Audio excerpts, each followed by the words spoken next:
Okay, so the deal with this C to F chord transition. This is for Scott, so shout out for Scott on this one. What we want to do with this chord is, let me just switch that a little bit this way. What we want to do with this chord is we want to use somewhere we already know to find somewhere new. And the somewhere new is an F chord. Now, if we look at the key of C, the chords that we need for the key of C are C, D minor, E minor, F, G, and A minor. So if you've got a C, got a D minor, got an E minor, got a G, and got an A minor, but we haven't got an F. So what we need is we need an F. And to get an F, it's traditionally thought that you must play the bar chord, but the thing is, you don't need to play bar chords to play a guitar and play songs. You really don't. And as you heard at that intro, just at the beginning there, that's what I was doing. I was just playing the chords, and what I was doing is I was doing this little subtle shift between C and an F chord. Now, for the pedants out there, yeah, the F chord that I'm showing you is a cheat F chord, and actually it's actually a second inversion, because we're starting on the fifth. You would actually call it F/C or F over C. It would be a slash chord ordinarily, but it sounds great and it sounds like an F. So do you know what? I'm going to call it an F. Alright, so we've got this F here, but how do we get there? Well, like I say, the easiest way to get somewhere new is to go from somewhere you already know. And what we're going to do is we're going to use the C chord to get there. If I put my first finger on, second finger on, third finger on there, you can see I've got a C chord there. And what I'm going to do is I'm going to move my third finger back, because really what I want to do is reserve a little bit of space for the little finger to be able to go on the third fret of the D string there. And you can see that it's just on the third fret there, and it's underneath. Even though that finger's on, and I'm still going to keep that second finger on there. And there's a process to kind of go through this. And the idea is to put that finger on first, and we're halfway through the transition from a C to an F chord here. Worth noting is that these little transitions, you can use this. What this chord is, this gives us a C sus4. And it's a lovely little ornamentation.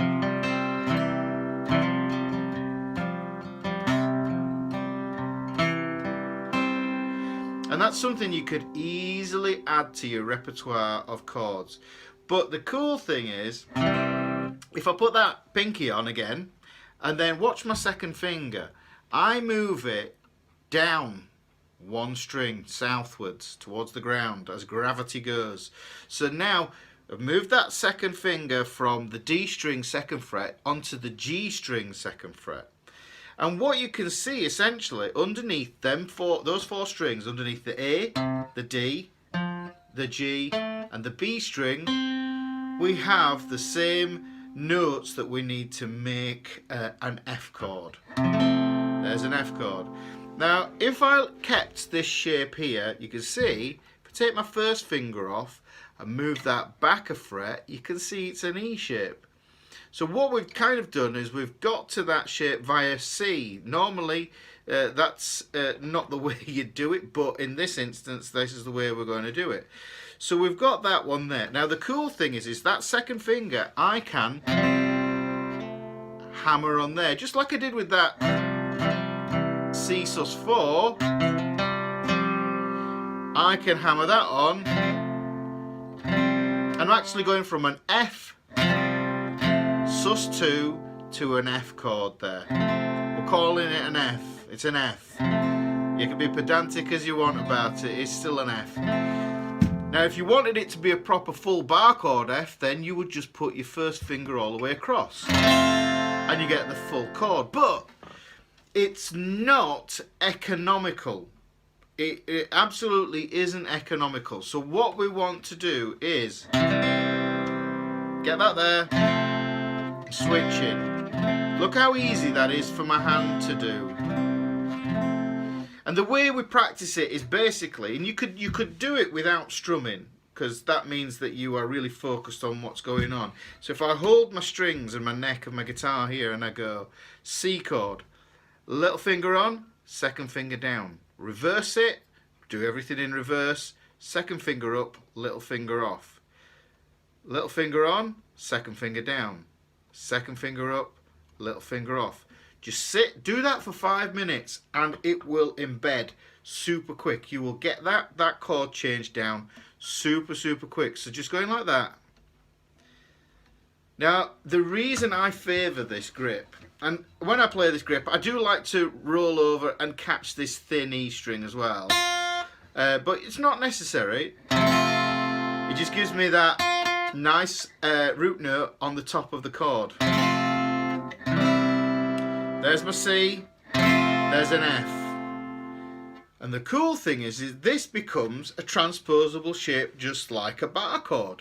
So I could take this shape here and I can move it up 2 frets, and as long as I don't hit these E strings, I'm golden. Yeah, so there is a G chord, there's an F, there's a C. Now the standard grips, yeah, would ask you to change like this. So say it's a 1-4-5, a standard chord progression where it goes C, F to G. Look how much movement there is there.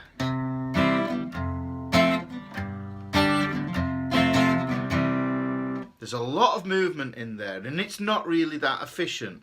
Whereas if I can play this, and if you're singing at the same time, that's really important because there's a lot going on. It's like patting your head and rubbing your tummy, yeah?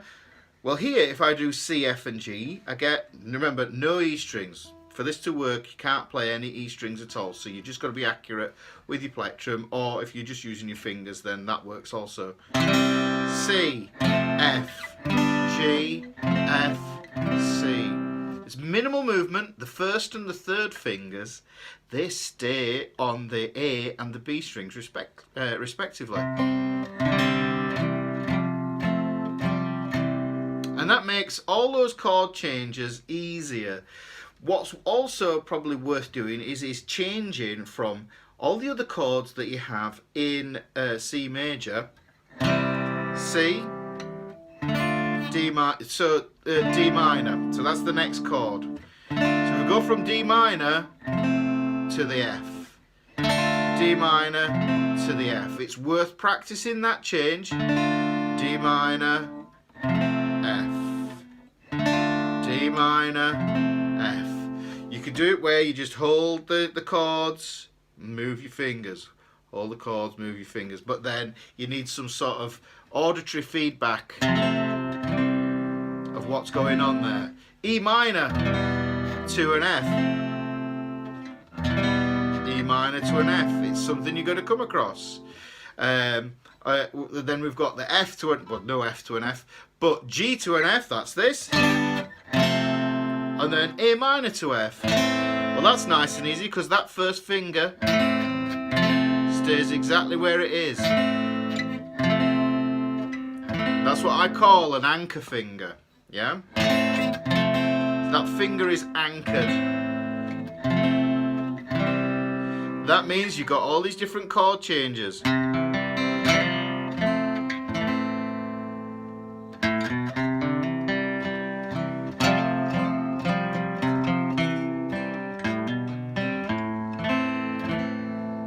Yeah, it's very pretty and very easy to do.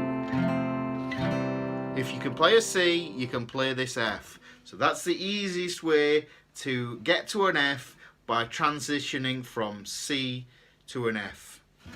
Okay guys, do all the subscribe stuff, hit like, all that, comment and everything else if you've enjoyed it. Okay, take care. If I can turn this off.